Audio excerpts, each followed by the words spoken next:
आज जिस कहानी की हम बात करने वाले हैं वो है एक ऐसे लड़की की जिसके फादर की डेथ हो जाती है किसी और इंसान को बचाते हुए, और वो इंसान अब हमारी मेन कैरेक्टर की मॉम को हर महीने एक बड़ी रकम देता है। लेकिन जो वो इंसान है उसका खुद का बेटा पॉवर्टी में और एक अभाव की जिंदगी जीता है। कई सालों बाद में जब वो लड़की और वो लड़का मिलते हैं तो देखते हैं कि वो इस एहसान के रिश्ते को कितने दिन तक चला पाते हैं। तो चलिए शुरुआत करते हैं इस नए मेहनवा की, जिसका नाम है बिफोर द ग्रेप्स रिपन। तो कहानी की शुरुआत में हमें दिखाया जाता है एक लेडी को फोन पर कुछ पैसे मिलते हैं। वह कहती है अब उसे पैसे देना बंद कर देना चाहिए, और ऐसा भी नहीं है, इन पैसों को मैं यूज कर सकती हूँ। उस लेडी की बेटी यानी कि हमारी मेन कैरेक्टर सुयोन कहती है कि आप उन पैसों को यूज क्यों नहीं करती, ये पैसे हमें हमारे पापा की जिंदगी के बदले मिल रहे हैं। मॉम कहती है क्या तुम्हारे पापा की जिंदगी इन पैसों से खरीदी जा सकती है? सुयोन कहती है ऐसा नहीं है, लेकिन आप इसे कोई लाइफ इंश्योरेंस मान लीजिए। वो आदमी इन पैसों को इसलिए भेजता है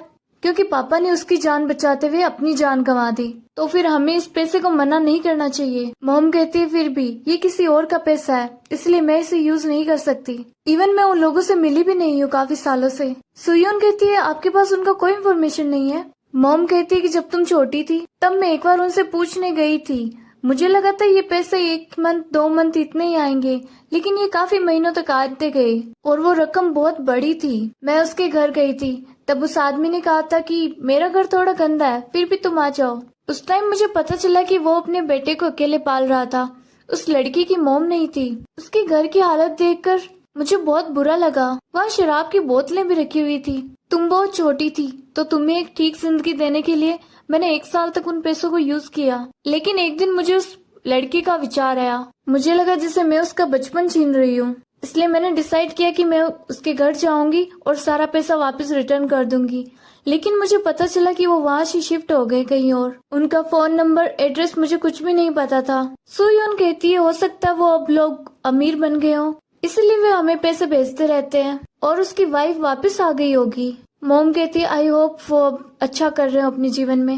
वैसे तुम लेट नहीं हो रही क्या? सुयोन कहती है कि मेरी बहुत जरूरी मीटिंग है उसके बाद, हालांकि मैं लेट नहीं हो रही। और आप बताओ मैं कैसे लग रही हूँ?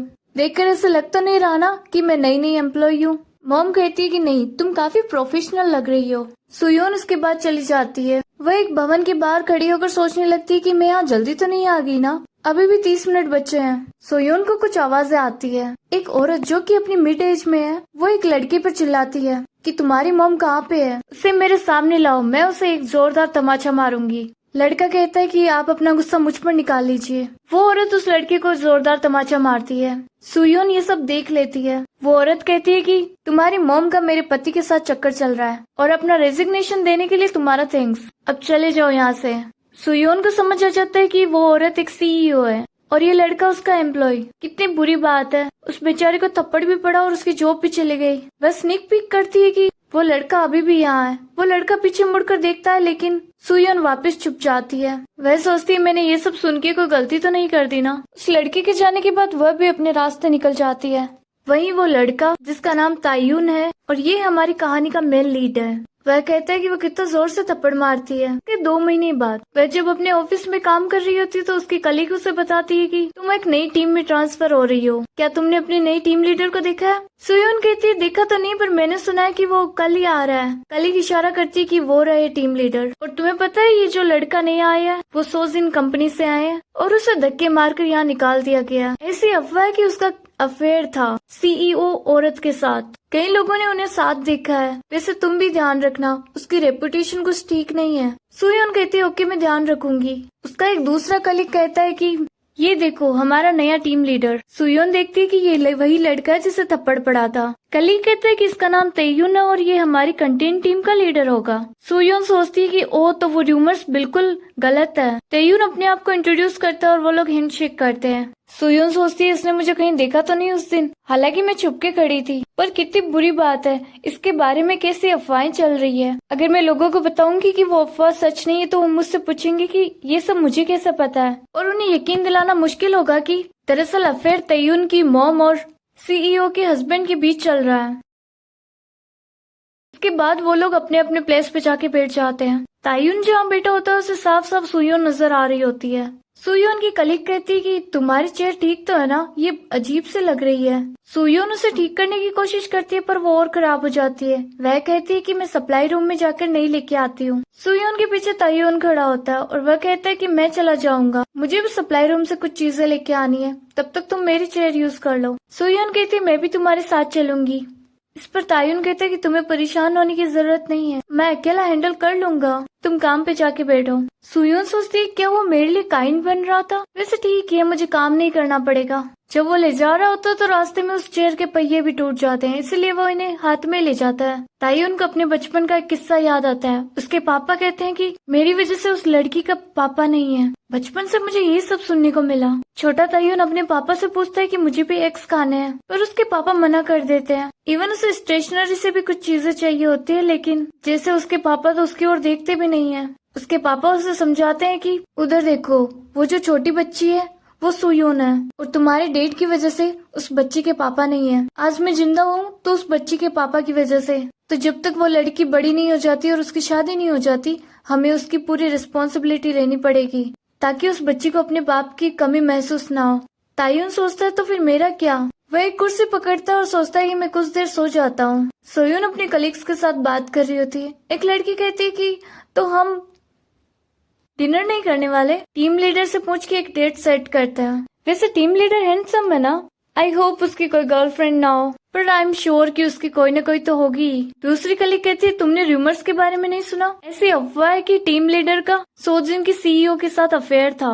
उन लोगों में 30 साल का एज गैप है। हालांकि वो दिखने में सुंदर है, फिर उसने उस औरत को क्यों चूज किया, मैं भी पैसों के लिए। सोयून सोचती है कि मैं चुप कैसे रह सकती हूँ, सही नहीं है, मुझे ऐसे मामलों में चुप नहीं रहना चाहिए। लेकिन मैंने कोई दूसरी रूमर स्टार्ट कर दी तो। लेकिन फिर भी वो अपनी चुप्पी तोड़ती है और कहती है कि उन लोगों के बीच में अफेयर नहीं चल रहा, ये रूमर पूरी तरीके से गलत है। वो लोग काम के बाद कभी कभार मिलते थे, इसलिए लोगों ने ऐसे अफवाहें बना दी, लेकिन कभी उन लोगों को एक दूसरे के करीब आते हुए नहीं देखा किसी ने, और हमारे पास कोई प्रूफ भी नहीं है। दूसरी कलीग कहती है कि तुम सही कह रहे हो, हम किसी पर इल्जाम नहीं लगा सकते बिना जाने। तुम हमारी टीम में सबसे छोटी हो, फिर भी कितनी मैच्योर हो। अब हम लोग ऐसे रिमर्स पर भरोसा नहीं करेंगे। दूसरा कलीग कहता है कि सही कह रही हो, हम अपने टीम लीडर पर भरोसा नहीं करेंगे तो कौन करेगा। सोयोन सोचती है अच्छा है, मैं भी अच्छे लोगों के साथ काम कर रही हूँ। वह अपना ईमेल सेंड करना भूल जाती है, इसलिए वहाँ से उठती है और कहती है कि मैं पहले चली जाती हूँ। वह वहाँ से बाहर निकलती है तो देखती है कि तायुन वहीं खड़ा है। वह सोचती है इसने कहीं मेरे बारे में सुन तो नहीं लिया। तायुन उसे चुप रहने का इशारा करता है और कहता है चिंता मत करो, मैं प्रिटेंड करूंगा कि मैंने कुछ भी नहीं सुना। सोयोन को पता लग जाता है कि उसने सुना तो है ही। नेक्स्ट सीन में हम देखते हैं तायुन अपने फादर के पास में बैठा होता है। उसके फादर पूछते हैं कि क्या वो लड़की अच्छे से पली बढ़ी। तायुन कहता है कि हाँ। उसके फादर कहते हैं कि मेक श्योर करना कि तुम उन लोगों का अच्छे से ध्यान रखो। उसके फादर का नाम ताइसिक है और वो कैंसर की स्टेज 4 में है। फादर कहते हैं कि हम लोगों को अपनी पूरी जिंदगी उस परिवार को कर्जा चुकाने में बितानी है, उन लोगों के एहसान चुकाने में लगानी है। तो जाते हुए सोचता है कि मेरे पापा को बचाने वाले की बेटी, उन लोगों का मुझ पर एक एहसान है। उन लोगों ने मेरा बचपन खा लिया, उनकी केयर करना तो दूर की बात, उन लोगों के लिए भला होगा कि मैं उनकी जिंदगी तहस नहस ना करूं। नेक्स्ट सीन में हमें दिखाया जाता है सोयोन की मैनेजर कहती है कि ये पानी की बोतलें शायद टीम के लिए रखी हुई है, तुम उनको ले जाओगी ना। सोयोन कहती है हाँ, मुझे 2-3 चक्कर काटने होंगे और मैं ले जाऊंगी। वह उनको उठाती है, इसमें एक में ही 10 किलो का वजन होता है। रास्ते में वो तायुन से मिलती है और उसे ग्रीट करती है। तायुन उसे ग्रीट करता है और कोल्ड तरीके से वहाँ से चला जाता है। सोयोन सोचती है वो थोड़ा सा स्ट्रिक्ट टाइप का है, कहीं उसने बुरा तो नहीं मान लिया। उस दिन उसके बारे में गॉसिप हो रही थी। इतना भारी सामान उठा के वह थक जाती है, इसलिए वो इन बोतलों को एक नीचे रख देती है, फिर वापस उठाती है। उसकी एक कलीग पूछती है कि तुमने इतना सारा सामान अपने आप उठाया है। कलीग एक कार्ट की ओर इशारा करती है। सोयोन कहती है यहाँ कार्ट रखा हुआ था क्या, मैंने देखा भी नहीं। कलीग कहती है ये यहाँ नहीं रखा हुआ था, शायद तायुन ने इसे यहाँ रखा है। तायुन सोच रहा होता है कि मेरा मन तो कहता है कि उन लोगों को बर्बाद कर दो, लेकिन फिर भी पता नहीं मैं क्यों इसके लिए इतना काइंड बन रहा हूँ। कलीग कहती है कि ऐसा लग रहा है कि वो कार्ट तायुन ने तुम्हारी यूज के लिए रखा है। सोयून सोचती है अभी थोड़ी देर पहले तो वो इतना कोल्ड बन रहा था और अब मेरी मदद कर रहा है। नेक्स्ट सीन में हमें दिखाया जाता है कि उनकी सारी टीम एक फूड कॉम्बिनेशन को लेकर टेस्टिंग कर रही होती है। तायुन कहता है कि तो हमें कुछ सर्टेन चॉकलेट्स लेनी है और उनको वाइन के साथ जोड़ना है, तो हमें ये पता लगाना कि कौन सा चॉकलेट किस वाइन के साथ ज्यादा टेस्टी लगता है। वहाँ पर चॉकलेट्स और वाइन्स मंगवाई जाती है। तायुन पूछता है कि तुम लोग वाइन हैंडल तो कर सकते हो ना। सारे लोग हाँ कर देते हैं। तायुन कहता है कि हमें खुद टेस्ट करके ये पता लगाना पड़ेगा कि कौन सा कॉम्बिनेशन किसके साथ जा रहा है। सोयून सोचती है कि मैं ज्यादा ड्रिंक नहीं कर सकती और इतनी हेवी ड्रिंक करूंगी पता नहीं मेरा क्या होगा, पर थोड़ी थोड़ी पीनी है इसलिए कुछ नहीं होगा। हालांकि उसके बाद एक उसे टेस्टिंग करनी पड़ती है। सभी लोग अपने आप को हैंडल कर लेते हैं लेकिन सोयून नहीं कर पाती। उसकी कलीग कहती है कि मुझे शायद कुछ हैंगओवर ड्रिंक्स लेके आनी चाहिए थी। दूसरा कलीग कहता है कि हम लोग इतने हैवी ड्रिंकर है कि हमारे दिमाग में ये चीज आई नहीं। लड़की वहाँ हैंगओवर ड्रिंक्स लेने चली जाती है। लड़का कहता है कि मुझे भी स्मोक करना है इसलिए मैं आ जाऊंगा। अब वहाँ सिर्फ सोयून और तायुन बैठे होते हैं। वह देखते हैं कि उसने कितना मेस कर रखा है इन चीजों को। तभी सोयून उठती है और कहती है कि मेरी आंखें जल रही है, मुझे अपने कॉन्टेक्ट लेंस उतारने पड़ेंगे। तायुन उसे रोक देता है और कहता है कि तुम ऐसे कॉन्टेक्ट लेंस उतारोगे तो तुम्हारी आंखें इन्फेक्ट हो जाएगी, पहले अपने हाथ धो के आओ। और तुमने बताया क्यों नहीं कि तुम दारू सहन नहीं कर सकती। वह उसे वॉशरूम तक लेके आता है लेकिन फिर भी सोयून हाथ नहीं धो पाती क्योंकि वह काफी डिजी महसूस कर रही है। तायुन उसका हाथ होल्ड करता है। सोयून उसके बालों को हाथ लगाती है और कहती है कि तुम अपने बालों को स्टाइल करने के लिए क्या यूज करते हो? तुम दिखने में बहुत सुंदर हो। तुम जेल यूज करते हो या वैक्स? तायुन कहता है कि वो वैक्स लगाता है तो सोयून भी अपने बालों पे वैक्स लगाने लगती है। ये देखकर तायुन सोचता है कि वह कितनी वियर्ड है। ये सब देखकर उसे हंसी आ जाती है। वह कहता है कि बातें बनाना बंद करो और हाथ धो अपने। सोयून नल के नीचे अपने हाथ लगाकर उनको स्प्लैश करने लगती है। तायुन कहते हैं कि तुम ऐसे स्प्लैश करोगे तो सारा फर्श गंदा हो जाएगा। सोयून कुछ चींटे तायुन पे भी मार देती है। तायुन फ्रस्ट्रेटेड होकर कहता है कि तुम इतने से भी दारू सहन नहीं कर सकती, फिर तुमने पी क्यों? वह उसका हाथ पकड़ता है और अपने हाथों से इसके हाथ धुलाता है। उन दोनों के हाथ सॉफ्टली एक दूसरे को कैरेस करते हैं। सोयून सोचती है कि मैं खुद हाथ धो सकती हूँ लेकिन मैं नहीं चाहती ऐसा। वह पूछती तुम मेरे लिए काइंड हो रहे हो क्या? तायुन कहते तुम्हें ऐसा लगता है? देखो बात ऐसी है कि मैं नहीं चाहता कि तुम इस फर्श पे बहुत सारा पानी उड़ेल दो। सोयून कहती है लेकिन तुम कल भी काइंड बन रहे थे और आज भी काइंड थे। इस पर तायुन कहता है कि मैं एक एहसान तले दबा हुआ हूँ, मुझ पर कर्ज है एक। सोयून पूछती कैसा कर्ज? उसके बाद वह उसके हाथों को टॉवल से साफ करता है और उन्हें चमचमाता कर देता है। सोयून कहती है कि अब मुझे अपने कॉन्टेक्ट लेंस भी साफ करने पड़ेंगे। वह उसे बाहर निकालती है लेकिन उसका एक लेंस नीचे गिर जाता है। तायुन कहती है तुम एक के बाद एक गलतियां करे जा रही हो। सोयून कहती है मुझे मेरे लेंस दिखाई नहीं दे रहे। तायुन कहती है उनके बिना तुम्हें दिखता नहीं है क्या? सोयून कहती है मुझे सब दिखाई देता है। वह उसके चिक्स को होल्ड करके कहती है कि मैंने उस दिन भी देखा था कि तुम्हारे चिक्स पे कैसे उस लेडी ने थप्पड़ मारी थी। तुम्हें हर्ट हुआ होगा ना? एक इनोसेंट लड़के को वो कैसे मार सकती है? तायुन समझ जाता है कि उस दिन जो लड़की छुप रख के उसे देख रही थी वो सोयून थी। हालांकि वह उसे अपना ये साइड दिखाना नहीं चाहता। वह उसके हाथों को दूसरे गाल पे लगा के कहता है कि मुझे थप्पड़ यहाँ पे पड़ा था, लेकिन वह जल्दी उसका हाथ हटा के कहता है कि मैं कुछ भी करो भले, it's none of your business. चलो तुम्हारा कॉन्टेक्ट लेंस ढूंढते हैं। वह देखता है कि इसका लेंस टूट गया है। अब तुम क्या करोगी? क्या तुम बिल्कुल भी नहीं देख सकती? सोयून अपने बैग में से चश्मा निकालती है और कहती है कि लेंस टूट गए तो क्या हुआ, मेरे पास प्लान बी भी है। तायुन कहता तुम्हें मुझे पहले ही बता देना चाहिए था कि तुम्हारे पास ग्लासेस है। इस पर सोयून कहती है कि पर तुमने तो पूछा ही नहीं ना। तायुन कहते है कि तुम सही कह रहे हो, मैंने तुमसे पूछा नहीं। तुम क्या टाइप की लड़की हो सोयून? अगले दिन सोयून सोचती है कि मैं आज काम पे नहीं जा सकती। कल मैंने कैसे कैसे हरकतें की थी, लेकिन फिर भी मुझे काम पे तो जाना ही पड़ेगा। पता नहीं वो मेरे बारे में क्या सोचेगा। मैं उससे देखते ही माफी मांग लूंगी। कहीं वो मुझे काम से तो नहीं निकलवा देगा। वो इतना हार्टलेस नहीं है। उसे याद आता है कि उसने कहा था कि मुझ पर एक एहसान है जिसका कर्जा मुझे चुकाना होगा। कहीं उसने इसलिए तो नहीं कहा कि मैंने उसका साइड लिया था मीटिंग के दौरान। इसके अलावा उस पर मुझ पर क्या एहसान हो सकता है? वह तायुन को देखती है जो जल्दी से जाकर एलिवेटर में चढ़ जाता है और उसके लिए डोर्स भी ओपन नहीं रखता। सोयून सोचती है कि मैंने देखा था कि वो मुझे देख रहा था, फिर भी उसने मेरे लिए दरवाजा खुला नहीं छोड़ा। आई थिंक वो मुझसे अब परेशान हो चुका है। अब मैं क्या करूं? क्या मैं इससे घुटनों के बल बैठ के माफी मांगू? वह देखती है कि तायुन और उसकी कलीग हेजी आपस में कुछ बात कर रहे होते हैं। सोयून पूछती है क्या बात है? हेजी बताती है कि कंपनी ने कॉन्ट्रैक्ट तोड़ने का डिसीजन लिया है। हमारी कंपनी में कुछ इश्यूज है, इसलिए हमें कोई रिप्लेसमेंट कंपनी जल्दी से ढूंढनी होगी। वैसे तुम्हें याद है हमने अपना पोर्टफोलियो जीहान को दिया था? वही लड़का जो तुम्हारा क्लासमेट है, उसने हमारे पोर्टफोलियो को पसंद किया है।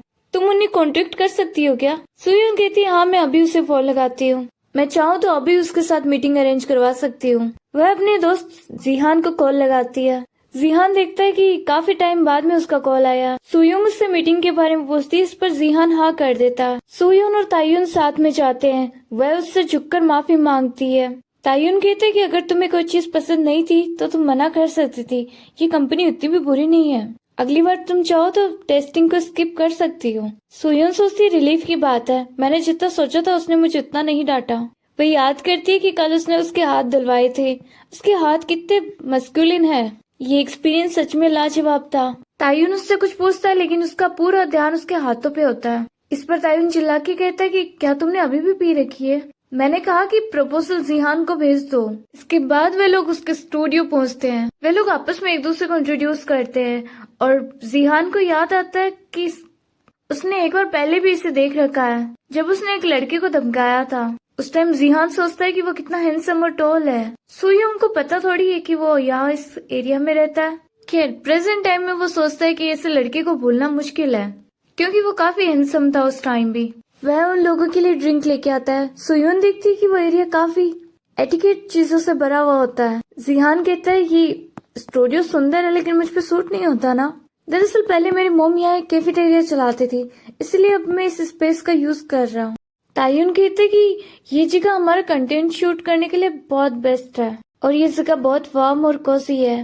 वैसे हमारे प्रपोजल को इतना जल्दी रिस्पॉन्स देने के लिए तुम्हारा थैंक यू। जिहान कहते हैं थैंक यू तो तुम लोगों का भी, क्योंकि ये मेरे लिए एक अपॉर्चुनिटी की तरह है। मैं पहले एक अपॉर्चुनिटी गंवा चुका हूँ और मैंने इस चीज पे रिग्रेट भी किया था, लेकिन अब जब सामने से मेरी अपॉर्चुनिटी चल के आई है तो मैं उसे मिस नहीं कर सकता।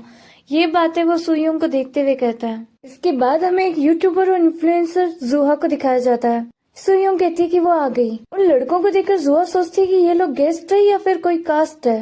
वह सुयोंग से कहती है कि इन लोगों को भी हम शूट करने वाले हैं क्या? सुयोंग बताती है कि वो टीम लीडर और टीम के डायरेक्टर है। वह अपना बैग सुयोंग को दे देती है। वह सोचती है कि वो मुझे इतना कैजुअली बैग कैसे दे सकती है। वह उससे उसके मैनेजर के बारे में पूछती है। इस पर जुआ कहती है कि वो कुछ खरीदने गया है। तुम टीम लीडर के साथ जा सकती हो, मैं अपने मैनेजर का वेट कर लूंगी। काम की दौरान जुआ देखती है कि टीम लीडर काफी हैंडसम है। वो बहुत कोल्ड और स्टोइक है और टीम डायरेक्टर जिहान जैसे लगता है जैसे कोई सर्विरा आदमी हो, लेकिन उसकी पर्सनैलिटी बहुत स्वीट और फ्रेंडली है। कितनी मजेदार बात है, यहाँ कोई फालतू के स्कैंडल्स भी नहीं होंगे और लड़के भी मजेदार है। जुआ सुयोंग से उसे क्लास मांगती है। सुयोंग सोचती है मैं छोटी हूँ शायद इसीलिए वो लोग मुझसे इतना काम करवाते हैं। हालांकि मेरी कंपनी वाले किसी आदमी ने मुझसे काम नहीं करवाया। शायद वर्क लाइफ ऐसी ही होती है। इसके बाद जुआ कहती है कि तुम ये ग्लास मेरे लिए धो के रख सकती हो क्या? सुयोंग ना चाहते हुए भी हाँ कर देती है। वह सोचती है कि वो हमारी गेस्ट है, लेकिन फिर भी लोगों को अपना ग्लास तो खुद ही धोना चाहिए ना। वॉशरूम में पहले से तायुन होता है। उसे याद आता है कि वो कैसे पानी को स्प्लैश कर रही थी। वो खुद भी अपने हाथों के साथ ऐसा ही करने लगता है और सोचता है कि मैं ये क्या कर रहा हूँ। तभी सुयोंग उसे देख लेती है। वह सोचता है कि उसने कहीं मुझे देखा तो नहीं, पर मुझे पैनिक नहीं होना है, ये नॉर्मल सी बात है। उसके बाद वो वहां से चला जाता है और सुयोंग सोचती है कि वो मेरी नकल कर रहा था क्या, लेकिन वो ऐसा क्यों कर रहा था? क्या ये चीज उसे मजेदार लग रही थी? वह गिलास धो के बाहर आती है और सोचने लगती है कि क्या वो मेरा मजाक बना रहा था, वो क्या कर रहा था। तभी वो ठोकर खाकर गिरने वाली होती है। उसे देखकर तायुन का क्विक रिस्पॉन्स होता है कि वो एक बच्चे की तरह है जिससे मैं नजर नहीं हटा सकता। वह जुआ से अपना हाथ हटाकर उसे बचाने के लिए दौड़ता है, लेकिन जिहान पहले ही उसे होल्ड कर लेता है। उसका गिलास भी नीचे गिर के टूट जाता है। जुआ के हाथ में कुछ चोट लग जाती है। जिहान सुयोंग से पूछता है क्या तुम ठीक हो? उस पर सुयोंग कहती है कि तुम्हारा थैंक्स, तुम्हारी वजह से मैं गिरी नहीं। तायुन सख्त वॉइस में कहता है कि तुम्हें ध्यान रखना चाहिए, तुम कोई बच्ची नहीं हो, इतना क्लमसी बनना बंद करो। अपने खुद के लिए और अपनी टीम के लिए प्लीज केयरफुल रहा करो। सुयोंग सोचती हूँ मुझसे कैसे बात कर रहा है, मैं बस गिरने ही वाली थी और वो मेरे लिए इतना रूखा हो रहा है। वह देखती है कि गिलास पे स्ट्रेच आ गया है। वह कहती है कि मैं तुम्हें नया खरीद के दे दूंगी। इस पर जुआ कहती है कि कोई बात नहीं, तुम ठीक हो ना, इससे ज्यादा और क्या इम्पोर्टेंट है। उन्हें पता चलता है कि इसके बाद उनका एक कंपनी डिनर है साथ में। रात में वो लोग इकट्ठा होते हैं। जिहान पूछता है तुम अभी भी उस एरिया में रहती हो क्या? सुयोंग कहती है कि हाँ, और तुम्हारा क्या? जिहान कहता है मेरी फैमिली अभी भी वहाँ रहती है, हालांकि मैंने मूव आउट कर लिया है। तायुन अपने आप को अलोन महसूस करने लगता है। वह देखता है कि सुयोंग की वाइन की बोतल काफी ज्यादा भरी हुई है। जिहान कहता है कि मैं भी अपने घर ही जा रहा हूँ, इसलिए मैं तुम्हारे साथ ही चलूंगा, हम टैक्सी का किराया बचा लेंगे। तायुन सोचता है कि वह लोग डिनर के बाद साथ जा रहे हैं और सुयोंग को ये कैसे पता है कि वो किस टाइप का लड़का है। वह वाइन के गिलास को हटाकर उसके लिए पानी का गिलास रख देता है। ये चीज जिहान भी नोटिस कर लेता है और सोचता है कि वो इसकी इतनी केयर क्यों कर रहा है, क्या वो लोग पहले भी साथ में थे। वो इतना हैंडसम है कि मुझे उस पर गुस्सा आ रहा है। जिहान पूछता है तुम लोग एक दूसरे को कितने टाइम से जानते हो। सुयोंग बताती है कि हमें एक ही वीक हुआ है। सुयोंग पूछती है कि तुमने पानी क्यों रखा है मेरे लिए। तायुन कहता है क्योंकि तुम अल्कोहल हैंडल नहीं कर सकती। इसके बाद जुआ का मैनेजर आ जाता है, वो उसे वहाँ से ले जाता है। वो कहता है कि मैं कुछ देर तक योनशु के घर रुकूंगा। जुआ कहती है कि मैं बहुत थक चुकी हूँ, क्या तुम मुझे घर नहीं छोड़ सकते। मैनेजर कहता है कि मैं योनशु का मैनेजर हूँ, तुम्हारा नहीं, तुम्हें मेरा एहसान मानना चाहिए, ठीक है। जुआ सोचती है कितना अनोइंग है। वह कहती है मेरे लिए कोई स्क्रिप्ट है क्या। मैनेजर कहते है यूट्यूब पे ध्यान दो अभी। जुआ कहती है कि मेरे पास कोई काम नहीं है, मुझे डर है कि मैं बस यूट्यूबर बन के रह जाऊंगी। मैनेजर एक बिल्डिंग के किनारे रुकता है और कहता है कि मेरा वेट करना, मैं अभी ऊपर जाऊंगा और वापस आ जाऊंगा। जुआ देखती है कि वो अपार्टमेंट कितना आलीशान है, इवन यहाँ की कारें भी कितनी लग्जूरियस है। काश मैं भी ऐसी जगह पर एक दिन रुक पाऊँ, बस एक ढंग का प्रोजेक्ट मिल जाए और मैं भी यहाँ शिफ्ट हो जाऊंगी। वह टीम लीडर को वहाँ पे देख लेती है और सोचती है कि वो भी ऐसे एरिया में रहता है क्या। मैंने तो सोचा था कि वो कोई मामूली सा ऑफिस वर्कर है। इसके बाद वो अपने फ्लैट पे जाता है तो देखता है उसकी मॉम वहाँ बैठी होती है। वो पूछती है कि तुम लेट आए हो। इस पर तायुन कहता है कि मैं कंपनी डिनर में गया था। मॉम पूछती है तुम अभी भी उसके हॉस्पिटल जाते हो। इस पर तायुन पूछता है कि आप यहाँ क्यों आई है। मॉम कहती है उस आदमी के लिए इतना भला क्यों सोचते हो जिसने तुम्हें मारा पीटा और तुम्हारी जिंदगी बर्बाद कर दी। तुम्हारा दिल कितना सॉफ्ट है, लेकिन इस जालिम दुनिया में इतना सॉफ्ट हार्टेड होना जरूरी नहीं है। इस पर तायुन कहता है कम से कम उस आदमी ने मुझे छोड़ा तो नहीं। एक बच्चे के लिए उसके माँ बाप उसकी जिंदगी होते हैं, लेकिन मुझे क्या मिला, नेग्लेक्ट और वायलेंस। आप मुझे छोड़ के चली गई थी। मॉम कहती है कि चेयरमैन का डाइवोर्स का मुकदमा लगभग खत्म ही होने वाला है, उसके बाद में वह तुम्हारा डिपार्टमेंट स्टोर हड़प लेगा, तो मेक श्योर करना तुम अपनी कंपनी में अच्छी जगह बना पाओ ताकि वह डिपार्टमेंट स्टोर तुम्हारे नाम कर दे। तायुन सोचता है कि वो आदमी बिल्कुल विश्वास के लायक नहीं है। वो मॉम से कहता आप यही बताने यहाँ आई थी। मॉम कहती क्यों, मैं यहाँ नहीं आ सकती, खैर मैं जा रही हूँ। तायुन उसके जाने के बाद सोचता है कि मुझे अपना पासवर्ड चेंज कर लेना चाहिए। वीकेंड्स पर वो जॉगिंग कर रहा होता है। दौड़ते दौड़ते वह सोयुन की गली में आ जाता है। वह वापस जाने की सोचता है, तभी सोयुन उसे पुकारती है कि क्या तुम ही इसी एरिया में रहते हो। तायुन कहता है नहीं, मैं दौड़ते हुए यहाँ पर आ गया। सोयुन पूछती है क्या तुम बिजी हो। तायुन कहता है नहीं, क्या काम है।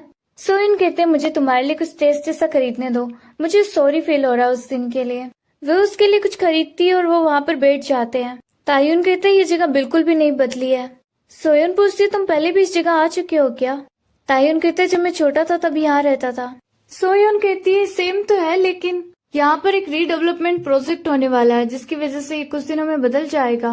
पर अगर तुम यहाँ रहते थे तो हम बचपन में कभी मिले थे क्या। तायुन देखता है कि उसकी कॉफी का ढक्कन खुला हुआ है, इसलिए वह कहता है कि जब तुम खड़ी हो तो कॉफी अपने ऊपर मत गिरा लेना, तुम बहुत ज्यादा नर्वस से रहते हो एक बच्चे के जैसे।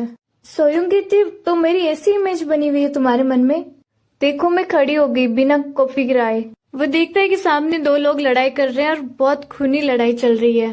तायुन सोयुन की आंखें बंद कर देता है और कहता है कि तुम ये सब मत देखो, इस तरह के सीन से कोई ट्रॉमा तुम्हें लग सकता है, तुम अपनी आंखें बंद ही रखना, मैं तुम्हारा हाथ पकड़ूंगा और अपने साथ ले जाऊंगा, मुझ पर ट्रस्ट करना। सोयुन सोचती है कि वो मुझे एक चाइल्ड की तरह ट्रीट करता है, जैसे कि मेरी पूरी दुनिया ही वह। क्या वो मुझे प्रोटेक्ट करना चाहता है, पर मैं कोई बच्ची तो नहीं हूँ ना। मेरा दिल तेजी से धड़क रहा है। तायुन कहता है मैं कुछ ज्यादा तो नहीं वो प्रोटेक्टिव हो रहा था, वो दरअसल तुम मुझे मेरी छोटी बहन की याद दिलाती हो। इसके बाद वो लोग अपने अपने रास्ते निकल जाते हैं। सोयुन को याद आता है कि उसने कहा था कि मैं उससे एक छोटी बहन की याद दिलाती हूँ और वो मुझे एक बच्चे के अलावा किसी नजर से नहीं देखता। हालांकि मेरा दिल तेजी से धड़क रहा है, मैं क्या करूँ, मैं उसे लाइक करती हूँ, वो इतना हैंडसम और जैसे वो एक्ट करता है कोई भी उसके प्यार में पड़ जाएगा। अगले दिन जुआ तायुन से पूछती कि मैंने कल तुम्हें उस अपार्टमेंट में देखा था, क्या तुम वहाँ रहते हो। तायुन कहते हैं हाँ। इस पर जुआ कहती है कि ओह सॉरी, मुझे कल तुम्हें हाय कह देना चाहिए था, मैं भी वहाँ गई थी। तायुन कहता है कि इस बारे में किसी को मत बताना, मैंने ये चीज सीक्रेट रखी है। मैं थोड़ा सा कॉशियस हूँ। जुहा कहती मैं समझ गई तुम क्या कहना चाहते हो। वह सोचती है कि आखिर तायुन किसकी तरफ देख रहा है। वह देखती है कि सामने जिहान और सुयोंग है। जिहान कहता है तुम्हारे चेहरे पर चॉकलेट पाउडर लग गया है, मैं इसे साफ कर देता हूँ। ऐसा कहकर वो जानबूझकर उसे चॉकलेट पाउडर लगा देता है और कहता है कि तुम स्कूल में भी ऐसी ही थी और अभी भी इतनी क्लमसी हो। वैसे तुम क्लब रियूनियन में चलोगी क्या? सुयोंग कहती है हाँ, मैंने सुना है कि बहुत सारे सीनियर यूट्यूबर्स आ रहे हैं, मुझे भी कुछ एडवाइस लेनी थी।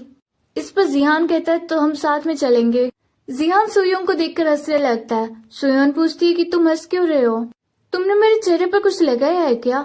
जिहान कहता है कोई बात नहीं, मैं साफ कर देता हूँ। सुयोंग देखती है कि तायुन भी उससे देख रहा है। वह सोचती है मेरी क्या इमेज रहेगी उसके सामने। वह जिहान से कहती है कि हम स्कूल में नहीं है, वर्क प्लेस पे है। जुहा कहती है वो हाई स्कूल में क्लासमेट्स थे है ना, खैर वो अभी भी बहुत जवान है ना। वह देखती है कि तायुन को इन दोनों को देखकर बुरा लग रहा था। सुयोंग वॉशरूम में आती है और सोचती है कि पता नहीं तायुन मेरे बारे में क्या सोच रहा होगा। जुहा भी वहाँ आती है। वह कहती है कि तुम्हें पता है मैं और तायुन क्या बात कर रहे थे अभी, तुमने कुछ सुना तो नहीं ना? सुयोंग कहती नहीं, मुझे सुनाई नहीं दिया। इस पर जुहा कहती कि रिलीफ की बात है, हम तायुन से जुड़े हुए एक सीक्रेट के बारे में बात कर रहे थे। खैर मैं शूटिंग के लिए लेट हो रही हूँ तो चलती हूँ। सुयोंग सोचती है तो वो लोग इतने क्लोज है कि अब सीक्रेट्स भी शेयर करते हैं। खैर उससे ज्यादा सीक्रेट्स तो मुझे पता है उसके, लेकिन मैं जानकर क्या करूंगी। तायुन तो मुझे एक किड की तरह देखता है, वो श्योरली जुहा जैसे लड़की को पसंद करता होगा। आई होप वो मुझे भी सीक्रेट्स बताए। तभी तायुन पीछे से आता है और कहता है कि तुम्हें मेरे से ज्यादा ही सीक्रेट पता है ना।